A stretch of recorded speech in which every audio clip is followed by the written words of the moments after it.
began here through the Stationers' Register, following the Statute of Queen Anne 300 years ago. However, proud as we are of our history, the Stationers' Company is as contemporary and relevant today as it was at the time of Caxton. 95% of our members come from the underlying trades of the Guild, including an increasing number from digital media in all its forms.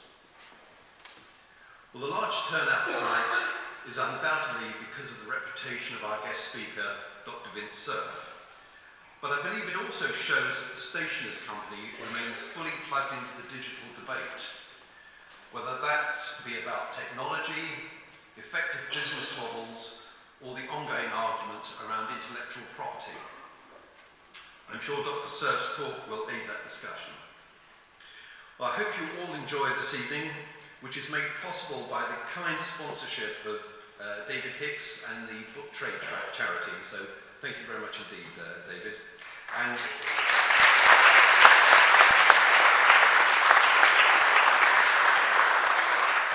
without further ado, I hand over to Court Assistant Ian Bennett, who will act as your Master of Ceremonies for this evening.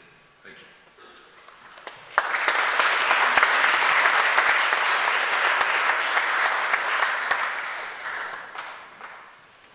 It's interesting, isn't it, when you don't actually communicate as well as you might. Most of what I was going to say has just been said. But I can't tell you very much about the next man without him doing it himself. So you'll be pleased to hear I'm not going to try to emulate the same thing.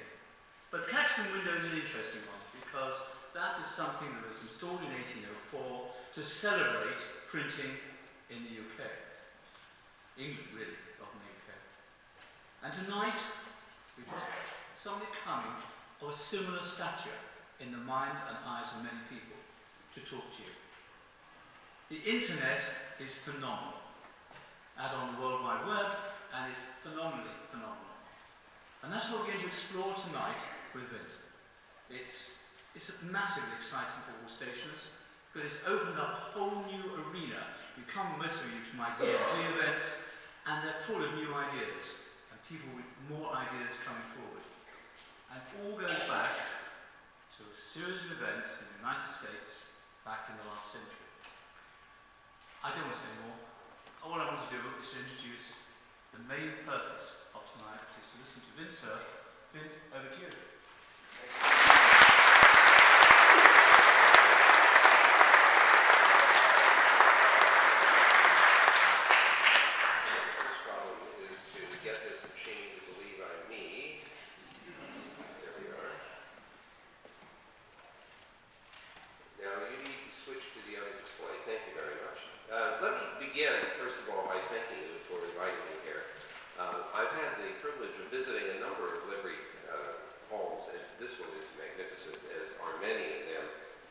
So this is something we don't have in the United States. So my wife and I have been living here for 6 months. We arrived in mid-June.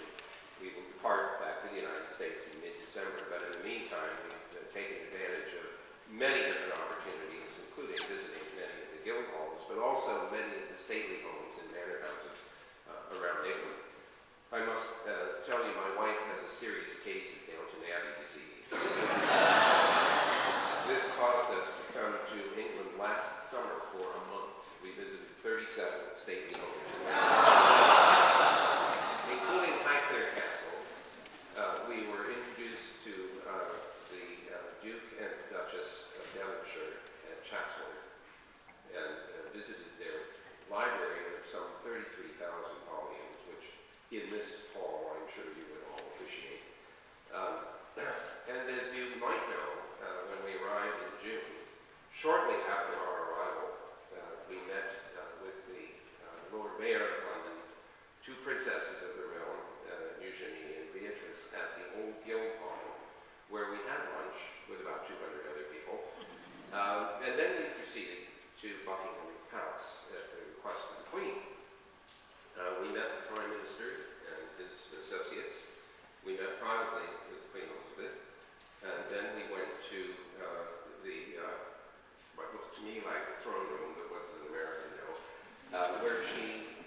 This is a £1 million prize. We share it in 5 ways.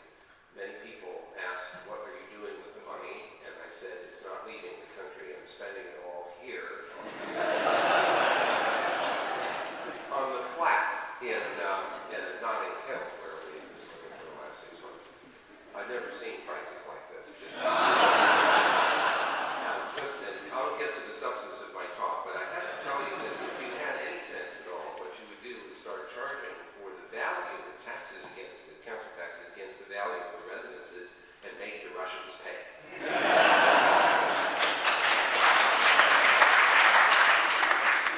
Now, I thought that was the high point of our visit here, but no, I got that wrong, because a few weeks later, my wife got a call from Milk Productions, which does the advertising and publicity for Downton Abbey, inviting her to visit the set for the last bit of Downton Abbey 4th season, the Christmas show. They were filming at Basildon House, and so they invited her to meet the cast and the crew. And so for her, this was the high point of our visit, including meeting the dog, I suspect. So the title of my talk is More Black Swans, and the purpose of this discussion is to persuade you that we are entering a period where the black swan phenomenon is going to be increasingly common. Those of you who may not know about black swans, I mean, most swans are white. And unexpectedly, a black swan shows up and causes a great deal of trouble or turmoil, or at least has a big impact one way or the other. I'd like to suggest to you that it's not just the internet, but it is the online environment, it is computing, it is software, it is the economics of these technologies which introduce black swans. And the frequency of their arrival is partly a function of the scale at which the internet operates. Let me take you back, first of all, so over 40 years ago, to a project that was called the ARPANET. It stood for the Advanced Research Projects Agency Network, part of the U.S. Department of Defense. The project was an example of a black swan because we were pursuing what was called packet switching at the time.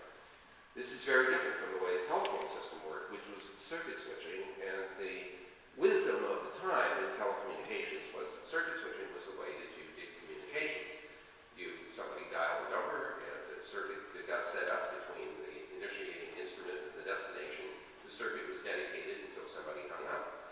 And that was how you did communications.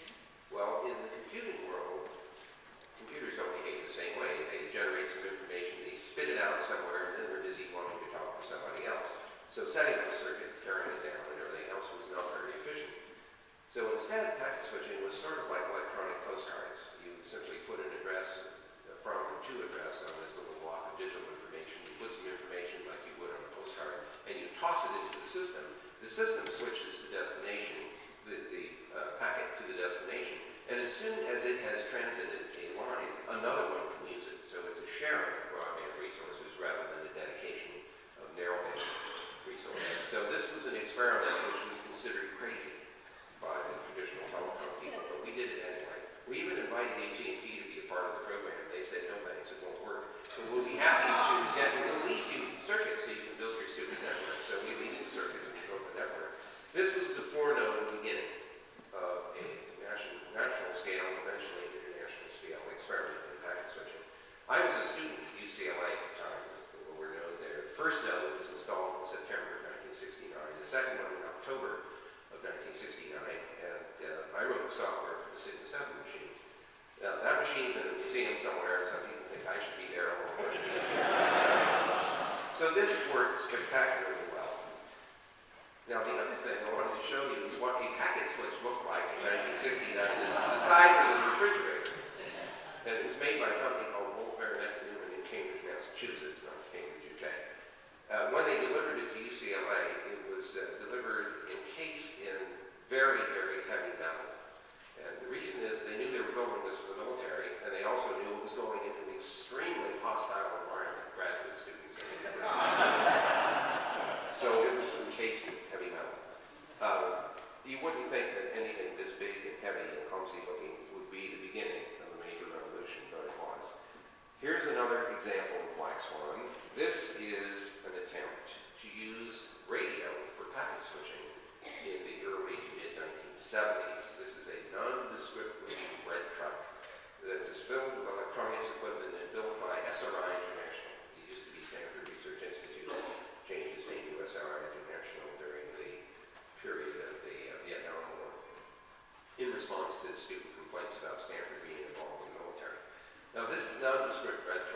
contained in it packet radios that were about a cubic foot in size, cost $50,000 each. Those are the white things that you see in the middle there. Once again, this is an extremely advanced use of radio. We were using, for some of you who know this stuff, spectrum technology. In the mid-1970s, this was really advanced stuff. It took a lot of electronics in order to do that, but it would allow common bandwidth to be shared by multiple transmitters at the same time. We would separate the transmitters by their spectrum encoding.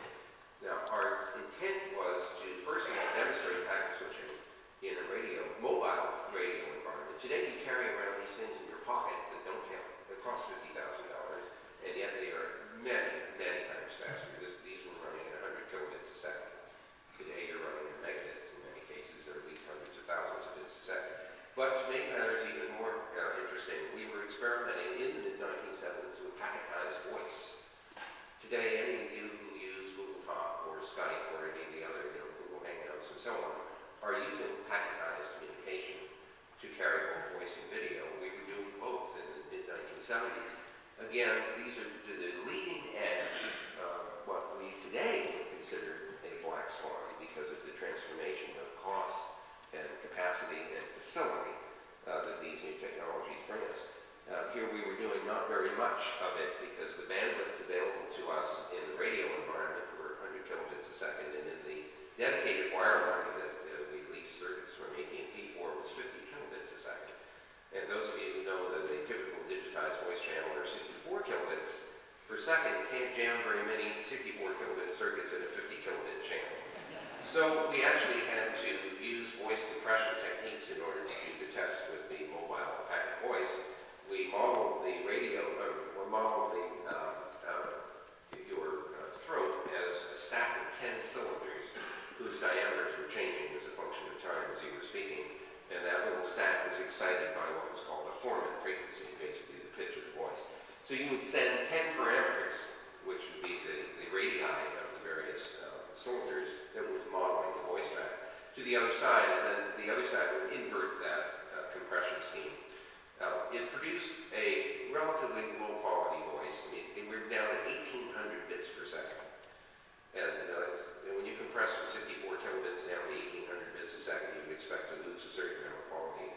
The result was that anyone who talked through the system sounded like a drunken Norwegian. By this time, I'm at the Pentagon. I'm running with the Internet Research Program, and I want to demonstrate this to a bunch of generals, and I'm thinking, how am I going to do this? And then I remembered that one of the participants in the packetized voice program was working for the Norwegian Defense Research Establishment. So we got Ingvar to come, and he spoke through the voice system, Autobahn, and then he spoke through the packetized voice system that sounded exactly like we didn't tell the generals that everybody would sound like. So again, I want to point out two things. First of all, when you start exploring new technologies, you begin to create the conditions under which black swan-like events can occur. And the second thing is, sometimes it takes a long time for this stuff to actually happen in fact. So we're talking here in the mid-1970s, on the order of 35 or 40 years ago. And now, of course, many of these technologies are commonplace. Here's another example. The first time we were able to test 3 networks, each of different character, linked together using the TCP/IP protocols was November 22nd, 1977. It was just literally an anniversary a few days ago. I guess that's 36 years ago, if I think about it. We had the packet radio network running in the San Francisco Bay Area. We had the ARPANET, which stretched by this time across the United States and over an internal satellite hop down to Norway and to the UC London. So something also I think many of you may not know is the University College London was absolutely key to the long-range experiments of the implementation of TCP/IP. Professor Peter Kirstein's group at UCL implemented the first TCP/IP on UK soil. My team at Stanford University did our version of it, and we were communicating with each other around 1975 over this internal satellite hub. So by 1977, we had a packet satellite network running over the Atlantic using Intelsat 4A and linking both the western part of Europe to the eastern part of the US. So we configured the gateways between the networks so that traffic would go from the mobile packet radio band through the mobile packet radio net into the ARPANET, all the way across the ARPANET to Norway and down to UC London, through another gateway into the packet satellite network, back down to the east coast of the U.S. to a ground station there, into another gateway, back into the ARPANET, all the way across the net, down to Los Angeles to USC Information Sciences Institute in Marina del Rey. Now, the distance between San Francisco and Los Angeles is about 400 miles, but the packets traveled about 100,000 miles because they went up and down on 2 satellite hubs back and forth across the United States twice and the Atlantic Ocean. And amazingly, it worked. The packets actually arrived at the destination. I remember leaping around saying, it works, as if it couldn't possibly work. It's software, right? It's a miracle when software works. So this was an exciting moment for me because it's the first time we demonstrated that this standardized set of protocols would allow these very different packet switch networks running at different speeds, different delays, different error rates, different packet sizes to communicate in a uniform way. It was the beginning demonstration that an arbitrarily large number of networks could be linked together using this technology. This is what the internet looks like today. If you're looking at it from the standpoint of a global router, which is seeing the global routing tables for moving traffic all the way around the world, the colors are different networks. There are 500,000 plus networks that make up the internet. And what's interesting about this is that there is no central control. Each of the networks is operated independently of the others. They have very different business models. Some are government networks, some are commercial networks, some are not-for-profit networks, some are operated by universities. Some of them are small size, Wi-Fi kinds of networks, in Starbucks. Others are global, gigantic backbones, and everything in between. Everybody uses the protocols voluntarily. No one's forced to do this. They choose their hardware and their software. They decide who to connect to for whatever reasons that motivate them. It's an entirely collaborative environment, and of course it's fairly astonishing that it works. During the World Summit on the Information Society, which was originally initiated by the International Telecommunications Union in 2003, this was an intergovernmental meeting initially, and they convened in Geneva, and they said, or Tunisia actually, and they said, what's an information society?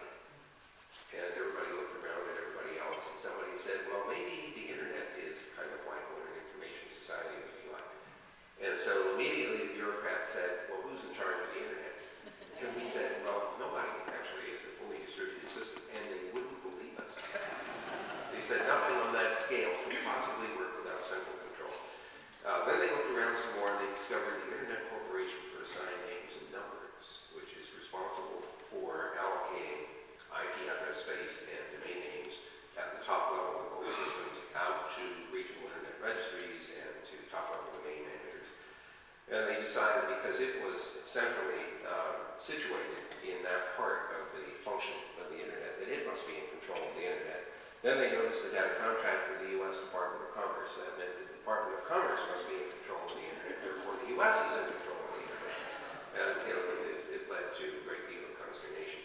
We tried to explain to them that the U.S. government had very, very little control over the internet. Now, this is notwithstanding what we discovered from Mr. Snowden about the and many years later. So the point I want to make here is that this is a very good example of the black swan phenomenon. It starts out small. It starts out as a research project. It starts out not even clear that it's going to work. And the situation was such that it was open so that anyone who wanted to build a piece of this thing was free to do so. Anyone who wanted to connect to anyone else was free to do so for whatever reasons motivated them. When you unleash that kind of architecture and you allow it to become part of a commercial environment, the motivations for building it become quite strong. And so you see this very rapid growth. Starting in 1980, we turned it on in 1983. It was officially turned on after 10 years of development. By 1988, commercial services were beginning to show up, at least in the United States. And if you were to plot the size of the internet based on the number of networks, number of computers, and number of users, it was growing at 100% per year, every year, for at least 10 years, from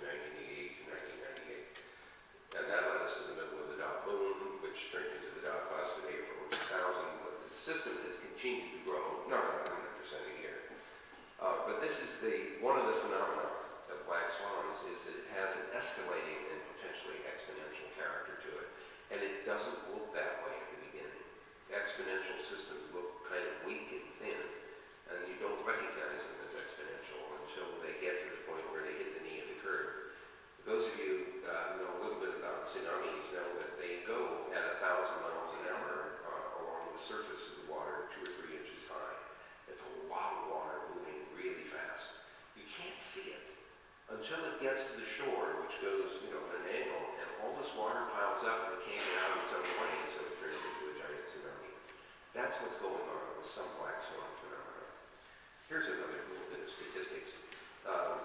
In the middle of 2013, we estimated about 1 billion devices on the internet with their own domain names and fixed IP addresses.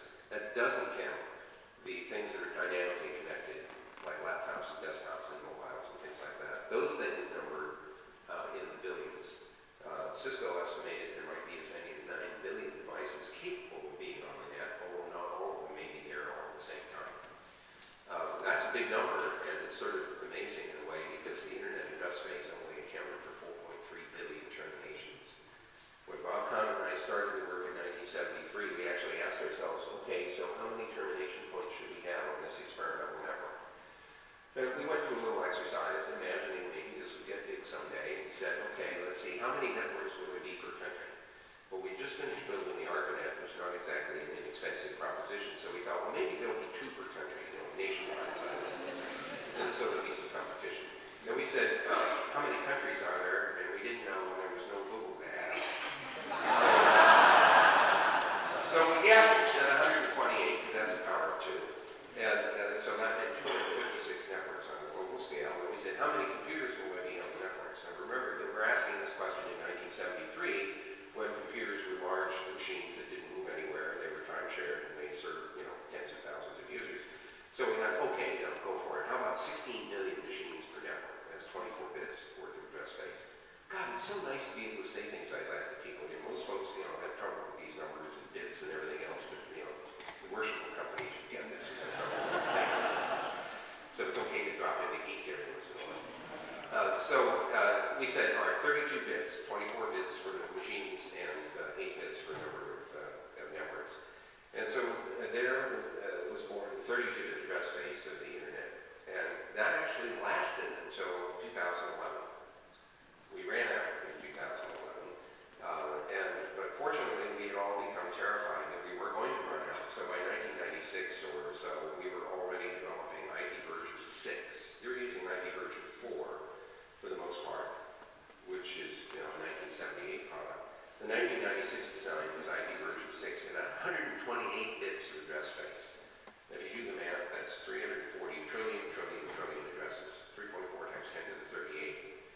This is a number only the Parliament would appreciate. But the whole point here is that the production version of the internet is IP version 6.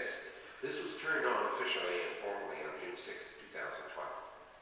So the 21st century internet is IP version 6. I have a favor to ask all of you. The IP version 6 implementation by the ISPs has been very, very sluggish. It should have started in the mid-1990s, and it has been very slow. Will you please ask your ISP, it might be BT, it might be somebody else, when will they deliver IPv6 to you? What's the schedule and what's the plan? And ask for a date and insist on it. That will help get the message to them that users care. Most of them are saying, no users are asking about IPv6. Well, of course not. Most people don't even know what it is. And they're not even supposed to know. They're supposed to hide that. And the ISPs are supposed to make it transparent and run both protocols at the same time. So you can help me beat the rules like that. I'm looking for ways of publicly embarrassing the ISPs that haven't implemented IPv6 yet. In terms of the number of users, it's estimated now there are about 3 billion on the planet. Now, this is a big deal for me. My title in the movie was Chief Internet Evangelist. And what this means is I want to get more internet built so everybody can access it. With 7 billion people in the world, I have 4 billion people to convert, so I can use some help. So keep that in mind. Finally, mobiles is suddenly another very interesting phenomenon, another black swan in some respects. 7 billion of them in use. Many people have more than one, so that means that not everyone on the planet has it yet. But here's another coincidence for you. Internet begins, designed in 1973, it's turned on in 1983.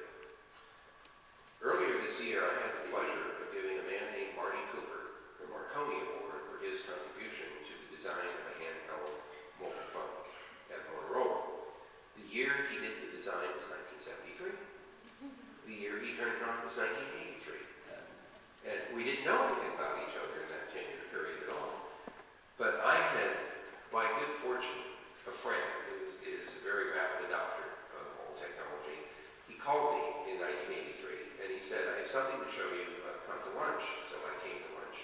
And I found sitting on the lunch table a thing that was about this big with a whip antenna sticking out. I said, what's that? He said, it's a mobile phone.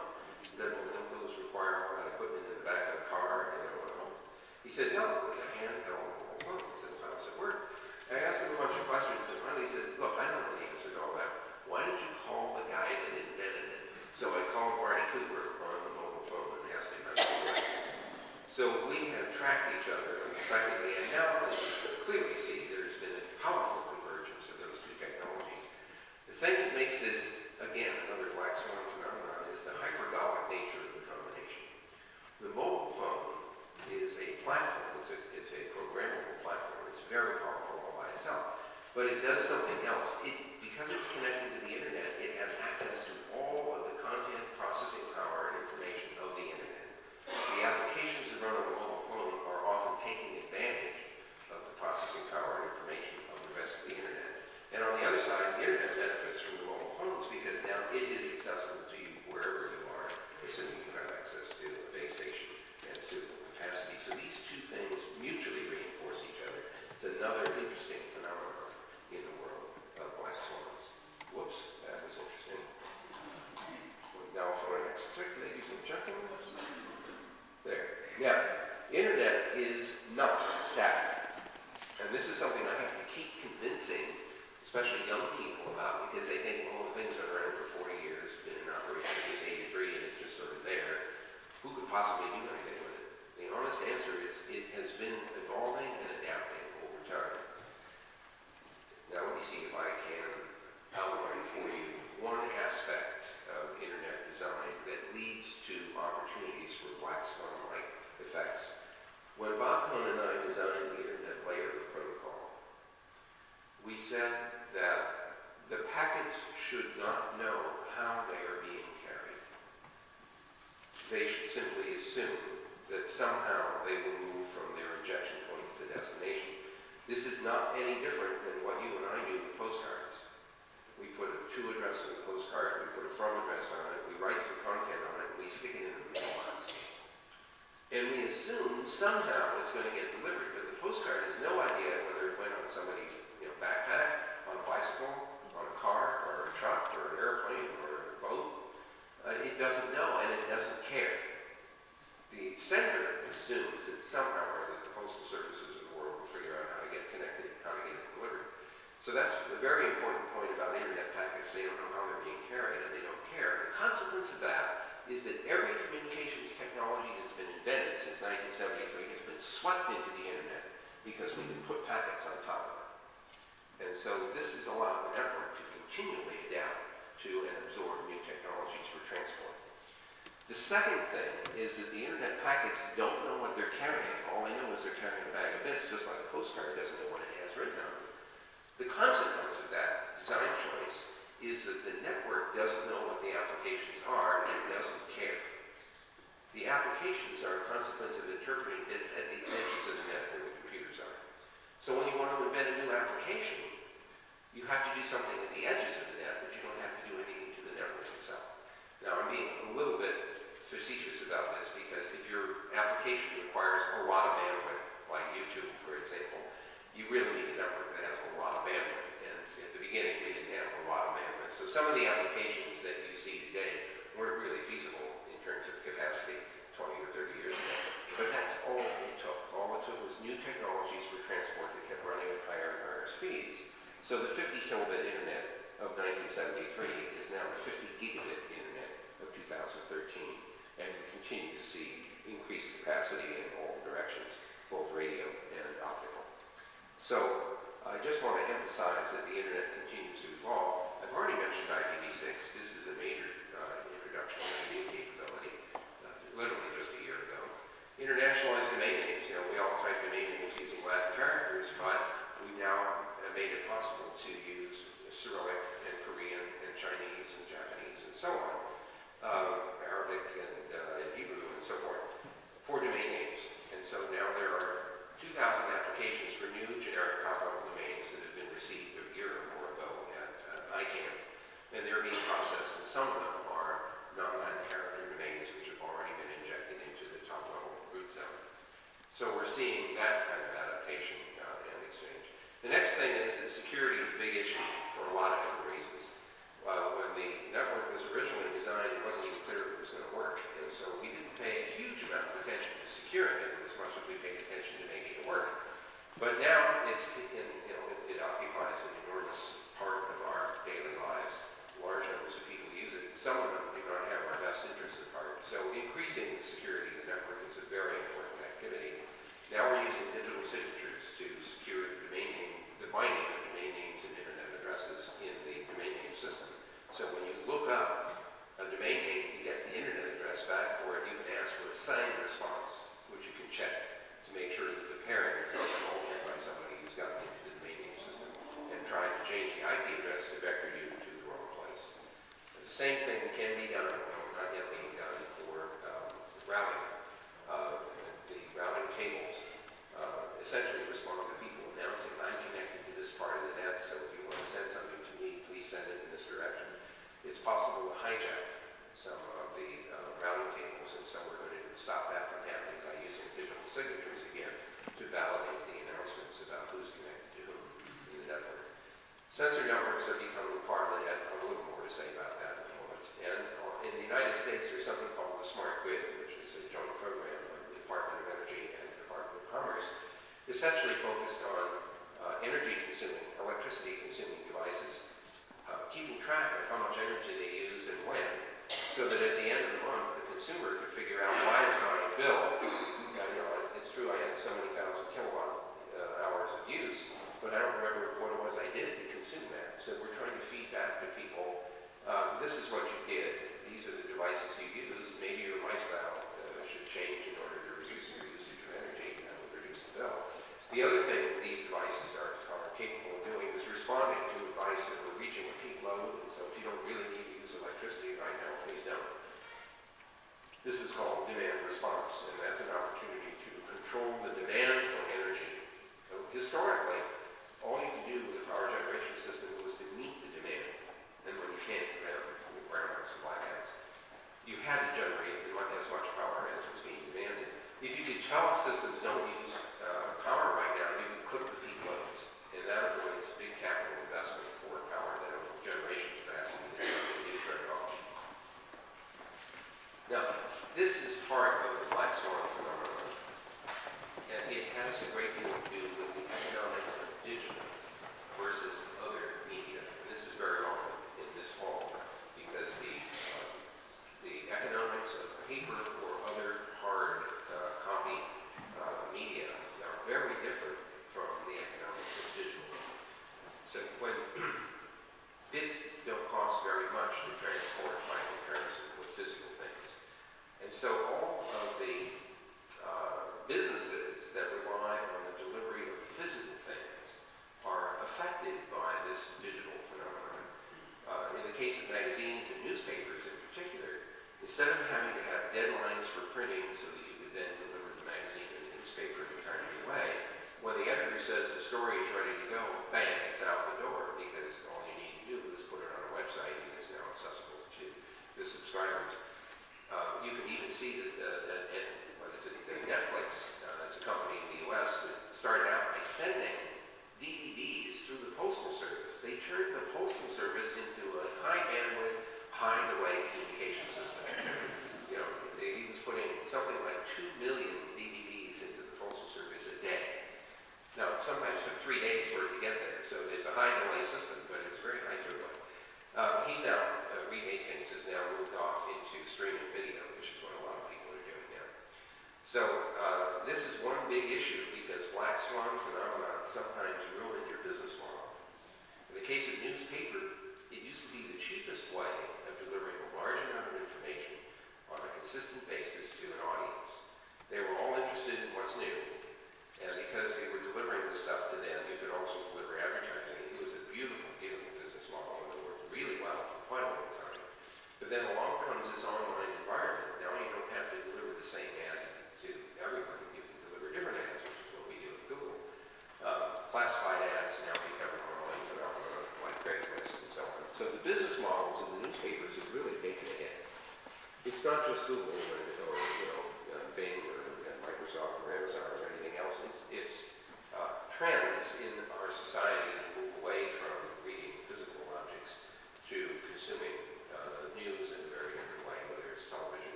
So the effect of the economics is quite powerful. It caused companies to be forced to either change their business models or die. This is Darwin all over again. You only have two choices, adapt or die. And businesses have the same, are confronted by the same thing. There's some very interesting things, though, that happen. Again, I'm really delighted we're in the station hall because I want you to think for just a moment about online presentation of something as simple as text. Now think about the evolution of the book. We start out with scrolls, and then somebody gets an idea for a random access scroll. It's called a codex, or a book where you flip through, and you don't have to unroll everything to find something. You flip through it because you cut it up into pages. And we got into the habit of using that structure for identifying where information is. So we had page numbers. We had the notion of paragraph. We could talk about, fourth page, third paragraph, second sentence to identify a place in this thing called a book. Now let's imagine you've got this online thing. Maybe you're looking at a Kindle, maybe you're looking at an iPad or a Nexus or one of the other soft copy laptop for that matter. And you change the font size because you don't have to wear your reading glasses. As soon as you do that, the number of pages in the book changes. So suddenly our reference points in the structure of books are suddenly disrupted dramatically. Once again, black swan phenomenon, small change, that is soft copy, have a massive impact on all kinds of practices that we have honed over centuries. We now have to relearn. How about bandwidth? Clearly, it had a big impact on digitized voice and the like. But there's some other interesting things. At Google, we're experimenting, that's not true. We are building a business around gigabit speed networks. We have been installing and operating a billion-bit-per-second network in Kansas City. Part of the reason for doing this is to show it's possible to do it. And part of the reason for doing it is to experiment with what happens when people actually have gigabit level service. And one of the interesting things is, instead of streaming video, it turns out an hour's worth of video you can download in 10 seconds at a gigabit.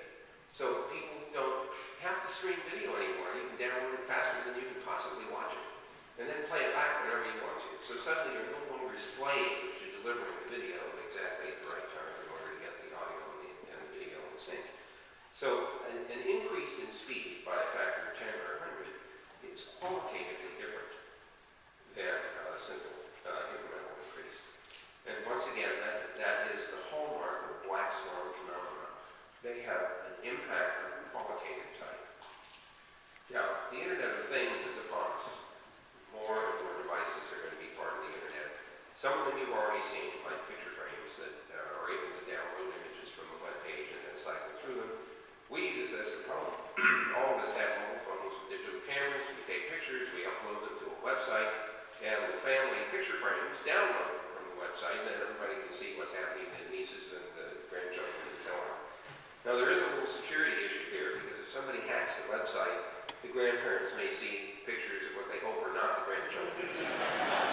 So suddenly security is just as important at home as it is at work. You see internet-enabled refrigerators. I used to wonder, what would you do with an internet-enabled refrigerator? One obvious thing is a nice touch-sensitive display, and you augment the family communication system, which in the US anyway is magnets and paper in the front of the refrigerator. Now you can have websites and blogs and the email and all that sort of thing. But I also thought, if you had a way of putting an RFID chip on everything that's inside the refrigerator, then the refrigerator would know what it has inside. So while you're at work, it can be surfing the net, finding recipes that it can make with what it has inside, and when you get home, you can see recipes and suggestions on the display. And you can extrapolate this. You can imagine being on vacation, and you're going home, and suddenly your mobile goes off. It's the refrigerator telling you that the milk has been in there for 3 weeks and it's not a problem. Or maybe you're at the store, at the grocery store, and your pager goes off. It's the mobile again. It's the refrigerator again saying, I have everything I need for spaghetti dinner. Don't forget the marinara sauce. Now, the Japanese have destroyed this idyllic view because they've invented an internet-enabled bathroom scale. And when you get on the scale, it figures out which family member you are, and it sends that information to the doctor's office. Medical record. And that's probably okay, let's face it. However, the refrigerator's on the same network. So you come home and you see diet recipes.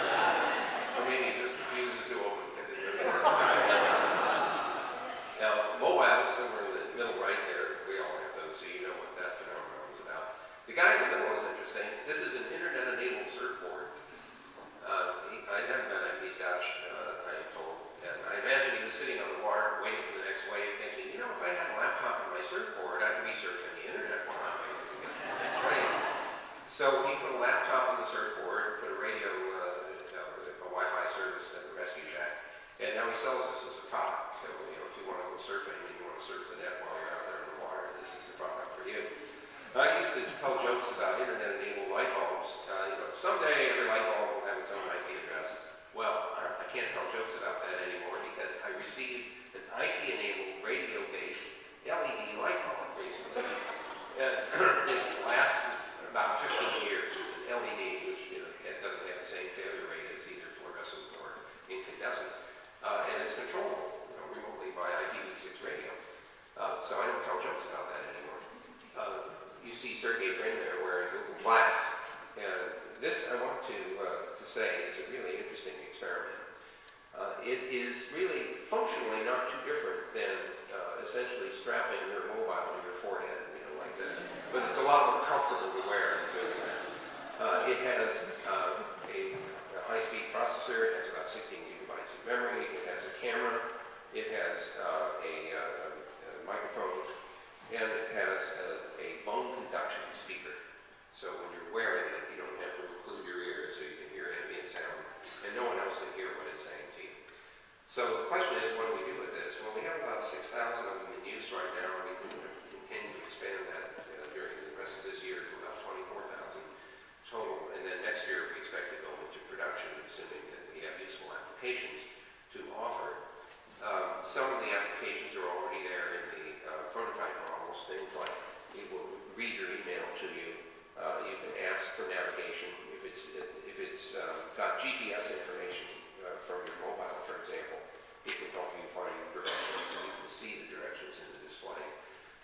It will let you make telephone calls or receive telephone calls, surf the net if you feel the need. So it's not any different in some ways than a typical mobile.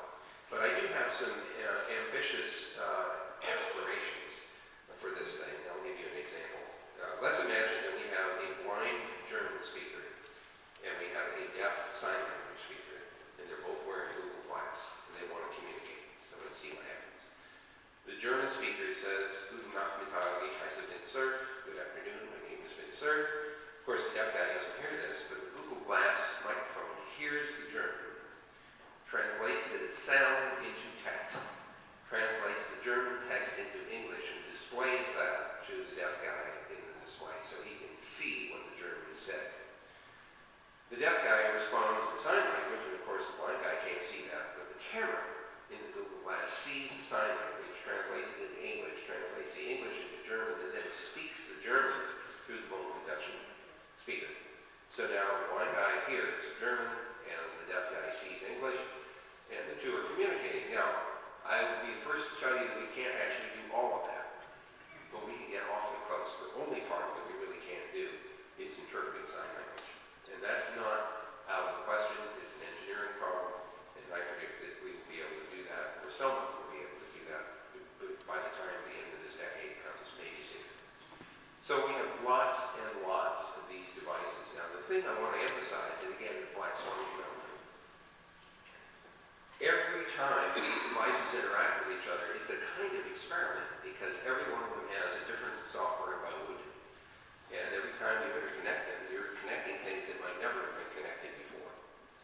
And so there is, in some sense, an opportunity for something unusual to happen every time these interactions occur. This is a little bit like the anthill theory of internet evolution. If you imagine watching 2 or 3 ants in an anthill for the day, probably the 3 that you pick won't do anything very interesting.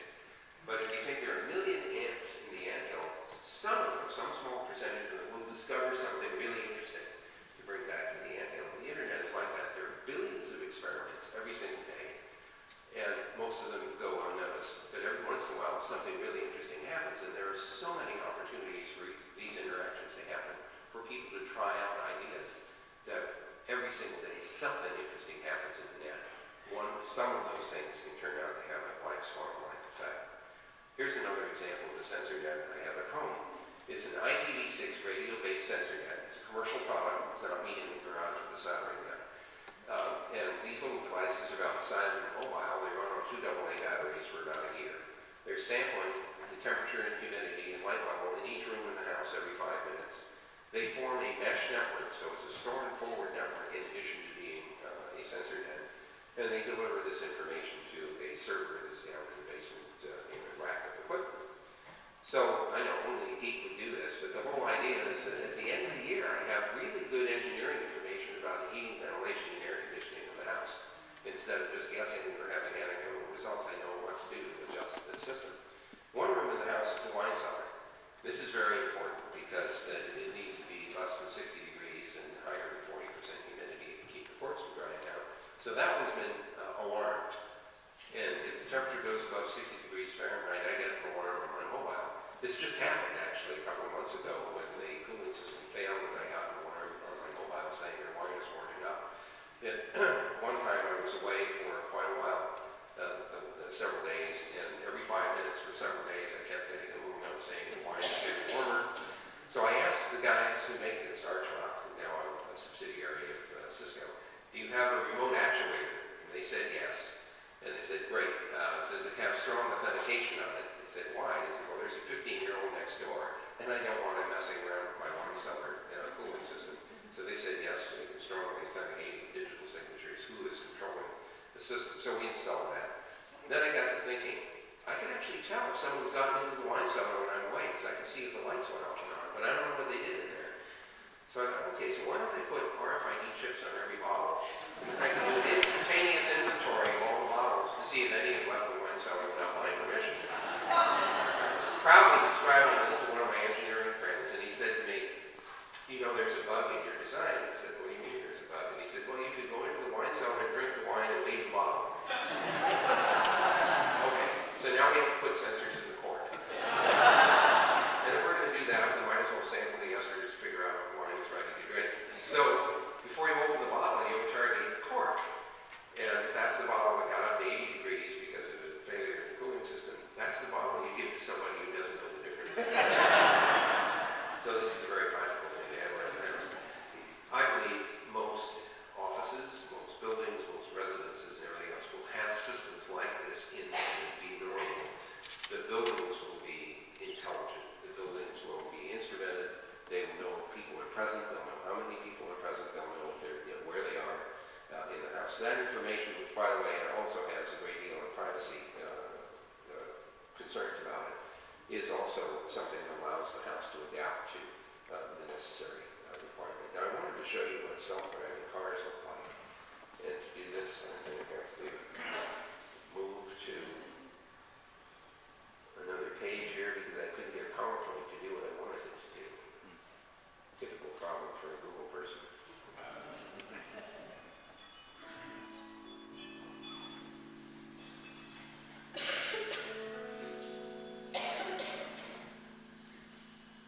This is a blind employee.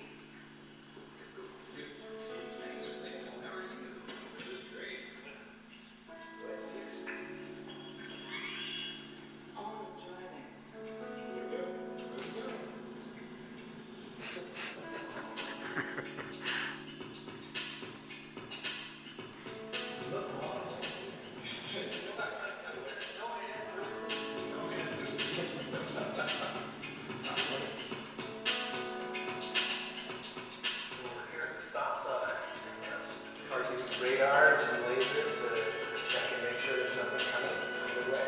But 5 minutes. Old habits die hard, they don't die. Hey, what do you got for a talk? Yeah. What do you want to do today, Steve? I'm all for talking. All right, well, let's go get a talk with the driver. I'm going to try to finish this part. There we go. I'm going to try to creep along here. Does anybody have any money? I got one. No, I've got a lot here. You roll down your window, what do we go? Yeah, very well. How are you today?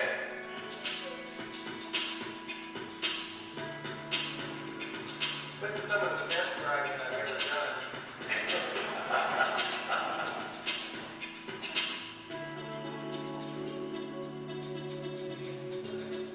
That's the base car.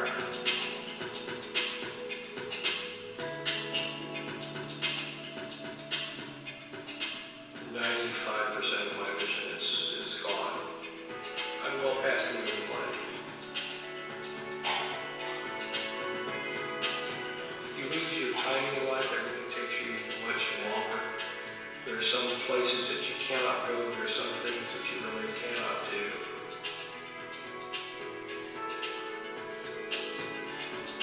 Where this would change my life is to give me the independence and the flexibility to go the places I both want to go and need to go when I need to do those things.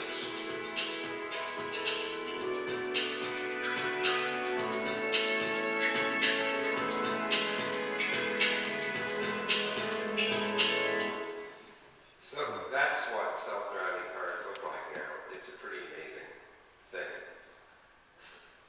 All right, so I realize I've run really long here, so let me think about this for a second. I want to get to Q&A, so I'm going to skip down to right here because it's so relevant to where we are right now. I want you to think for a minute about the things that you do every day using your computers, laptops, mobiles, pads, and the like. You're often using applications, and sometimes those applications produce fairly complex files. Maybe it's a spreadsheet, maybe it's a text document, maybe it's something else. Those digital files are not meaningful unless you are able to preserve the application that knows what those bits mean. Now let's imagine it's the year 3000, and you've just done a Google search, and you've discovered a 1997 PowerPoint file. Let's imagine you're running Windows 3000, just for the sake of it. The question is, does Windows 3000 or Windows Office, does it know how to interpret a 1,000-year-old PowerPoint file? And the chances are pretty good it might not be able to do that, and this is not a gratuitous dig at Microsoft. Even if you were using open source software, it's not 100% clear that you can maintain compatibility in open source software for 1,000 years on these older files. So the real question is, how do I preserve the meaning of digital information over time? I've been using the phrase digital vellum, and I do not mean by this the physical medium. Digital vellum, I mean, real vellum has the interesting property that you can still read it 1,000 years later because it preserved the image and often the illumination and everything else. In order to achieve the equivalent capability in the digital world, we are going to have to preserve not only the bits, but also the application programs, maybe the operating system that supported those application programs, and maybe even the details of the computers that ran the operating systems. Now, cloud computing, assuming it continues, might be part of the solution to the problem because we use virtual machines. We can emulate older machines if we have the right information. We can run the older operating systems, we can run the older applications, and make those bits meaningful again. We have technologies right now for storing digital information that are estimated to last 10 to the 20th years, believe it or not. This is really interesting nanomaterial stuff. That's longer than the likely age of at least our universe. The problem is, will we still be able to read the bits when we need to, and will we be able to make sense of them? There are all kinds of intellectual property issues associated with trying to solve this problem, because if you have an application program, who owns it? What if the company that makes it goes out of business? What if they choose not to support it anymore? Under what grounds of preservation will you be able to get access to that information? What about the operating systems? This is a really complex problem. It is not solved, and it is not getting enough attention. This is something I hope very much to pursue personally, even whether it's within or outside of the Google framework. So that's one point I want to make, especially here where preservation of physical materials has been our friend, but in the long term, digital information needs the same kind of preservation. There are all kinds of technology challenges associated with the network. Again, I'm not going to go through all the details here. Except to say that as the internet continues to evolve, it invents new problems for us to solve, which is true of many technologies. Again, potentially black swan phenomenon. I do want to finish up with two brief status reports. There is, in fact, an interplanetary internet. It is in operation. It links Earth and Mars, the International Space Station, and the Apophis spacecraft that's in orbit around the Sun. And the program started in 1998 when my colleagues at the Jet Propulsion Lab were celebrating the arrival in 1997 of the Pathfinder project. And we started saying, well, what else is coming? What missions are planned to Mars, and what kind of communication will be available? Up until that time, all the communication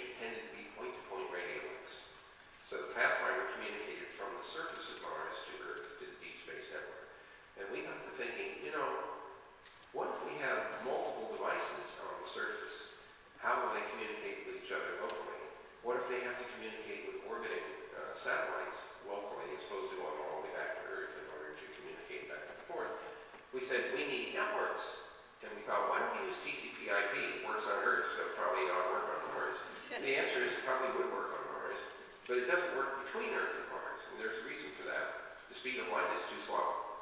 The distance between Earth and Mars is 35 million miles. It takes 3.5 minutes one way at the speed of light to transmit a signal from Earth to Mars when we're closest together. When we're farthest apart, it's 235 million miles. It takes 20 minutes one way for a signal to get from Earth to Mars. Now, that's 40 minutes round trip time. TCP/IP was not designed with a 40-minute round trip time. So we had to invent a new suite of protocols we call delay and disruption tolerant networking protocols, which are in fact resilient in the face of not only variable delay, but also disruption. The problem is the planets are rotating and we haven't figured out how to stop that. So if you have something on the surface and you're trying to communicate with it, if the planet rotates, eventually you can't talk to it until you come back around again, and also with sound orders. So we had to design protocols that were prepared to deal with variable delay and disruption, and that's what DTN is all about. Those protocols are now running on all these various spacecraft, including the Mars Science Lander, which arrived last year. Here's what we hope will happen, is that we've standardized the protocols now. They're available to any of the spacefaring nations.